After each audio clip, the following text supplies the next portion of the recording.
buwan sa iyong dibdib. Bakit hinayaang umalis at sa iba siya ay pinagpalit?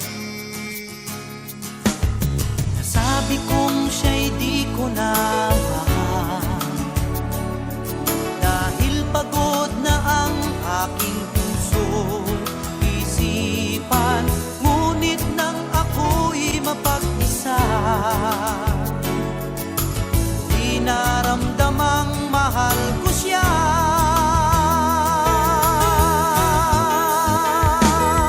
Nang siya'y mawalay, saka na naman kanyang pag-ibig ang tanging kailangan.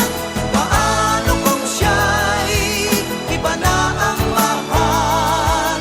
Paano ang pag-ibig na nararamdaman?